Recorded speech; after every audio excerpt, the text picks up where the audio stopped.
തൃശൂർ കേരളത്തിന്റെ മധ്യഭാഗത്ത് സ്ഥിതി ചെയ്യുന്ന ഒരു പ്രമുഖ ജില്ലയാണ്. കേരളത്തിന്റെ സാംസ്കാരിക തലസ്ഥാനം എന്നറിയപ്പെടുന്ന തൃശൂർ നിറങ്ങളാലും ഉത്സവങ്ങളാലും സമ്പന്നമായ ഒരു പ്രദേശമാണ്. സംസ്ഥാനത്തിന്റെ ചരിത്ര സാംസ്കാരിക ഭൂമികയിൽ തലപ്പൊക്കത്തോടെ നിൽക്കുന്ന ജില്ലയാണ് തൃശൂർ.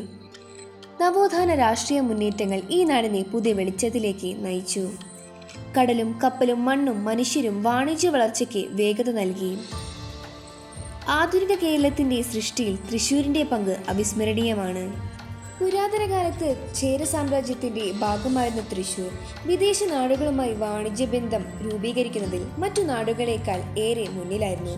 തൃശ്ശൂരിന്റെ സമീപ പ്രദേശങ്ങളിലൂടെയാണ് ഇന്ത്യൻ ഉപഭൂഖണ്ഡത്തിലേക്ക് ഇസ്ലാം, ക്രിസ്ത്യൻ, ജൂതമതങ്ങൾ എത്തിച്ചേർന്നതെന്ന് കരുതപ്പെടുന്നു.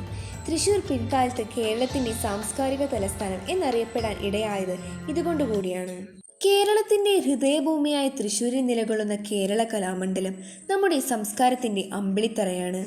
മഹാകവി വള്ളത്തോൾ നാരായണ മേനോൻ 1930 സ്ഥാപിച്ച കലാമണ്ഡലം കേരളത്തിലെ നാടൻ കലാരൂപങ്ങൾക്ക് പുതുജീവൻ നൽകിയ ഒരു വിശുദ്ധ തീർത്ഥസ്ഥലമാണ്. ചുരുളുങ്ങുന്ന മുഖച്ഛായകൾ, ചൂടുന്ന ചുടുപടങ്ങൾ, താളമിട്ട ചങ്ങിലി, പാദനൃത്തത്തിന്റെ നൃത്തഭംഗി, ഇതെല്ലാം കലാമണ്ഡലത്തിന്റെ ആത്മാവിനെ തെളിയിക്കുന്നു. ഇവിടെ കല ഒരു പാഠവിഷയം മാത്രമല്ല, അത് ഒരു ജീവിതമാണ്, ഒരു ആരാധനയാണ്. ഇന്ത്യയിലെ ആദ്യത്തെ പള്ളി കൊടുങ്ങല്ലൂരിലെ ചേരമാൻ ജുമാ മസ്ജിദാണ്. 7-ാം നൂറ്റാണ്ടിൽ പണിത ഈ പള്ളി ഇന്ത്യയിൽ ഇസ്ലാം മതത്തിന്റെ വരവിന്റെ ചിത്രസ്മാരകമാണ്. ഇന്ത്യയിലെ ഏറ്റവും ഉയരം കൂടിയ പള്ളി തൃശ്ശൂരിലെ അവർ ലേഡി ഓഫ് ടോളേഴ്സ് ബാസിലിക്ക ആണ്.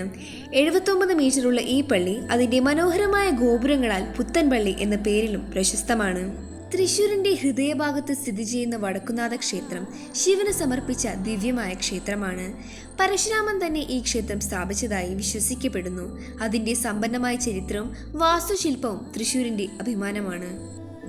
തൃശ്ശൂരിന്റെ കിഴക്കനതിരിൽ ഷോലായർ വനത്തിന്റെ കയ്പുകളിലൂടെ ഒഴുകിയെത്തുന്ന ചാലക്കുടി പുഴയുടെ സ്വന്തമാണ് അതിരപ്പള്ളി. 80 അടി ഉയരത്തിൽ നിന്ന് വെള്ളം പൊളിഞ്ഞു വീഴുമ്പോൾ ആ നിമിഷം പ്രകൃതിയും മനുഷ്യനും ഒന്നാകുന്നുവെന്നതുപോലെ തോന്നും. പച്ചയുടെ 100 നിറങ്ങൾ, വെള്ളത്തിന്റെ ഒരു സംഗീതം, മണ്ണിന്റെ സുഗന്ധം, കാറ്റിന്റെ കുളിർമ, ഇതെല്ലാം ചേർന്നതാണ് അതിരപ്പള്ളി. കേരളത്തിന്റെ ഹൃദയം എന്ന് വിളിക്കപ്പെടുന്ന തൃശ്ശൂരിന് സ്വന്തം ഒരു താളമുണ്ട്. അതാണ് തൃശ്ശൂർ പൂരം. ശ്രീ വടക്കുംനാഥന്റെ സാക്ഷിയിൽ ഏപ്രിൽ മെയ് മാസങ്ങളിൽ ആകാശത്തോളം ഉയരുന്ന ഉത്സവം. ആനകളുടെ മഹാരാജാക്കന്മാർ പൊന്നാന അണിഞ്ഞ് പരസ്പരം അഭിമുഖമായി നിൽക്കുമ്പോൾ ആ കാഴ്ചയാണ് തൃശ്ശൂരിന്റെ അഭിമാനം. പൂരം കാണാൻ വരുന്നവർക്ക് അത് ഒരു ഉത്സവമല്ല, ഒരു അനുഭവം. ആത്മാവിനെ തൊടുന്ന ഒരു സംഗീതം, കണ്ണിൽ തങ്ങുന്ന ഒരു നിറം, ഹൃദയത്തിൽ മുഴങ്ങുന്ന ഒരു അഭിമാനം, അതാണ് തൃശ്ശൂർ പൂരം.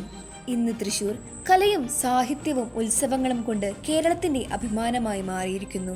അതുകൊണ്ടുതന്നെ തൃശ്ശൂർ എന്നും കേരളത്തിന്റെ സാംസ്കാരിക തലസ്ഥാനം എന്ന ബഹുമതിയോടെ നമ്മളെ അഭിമാനിപ്പിക്കുന്നു. നന്ദി.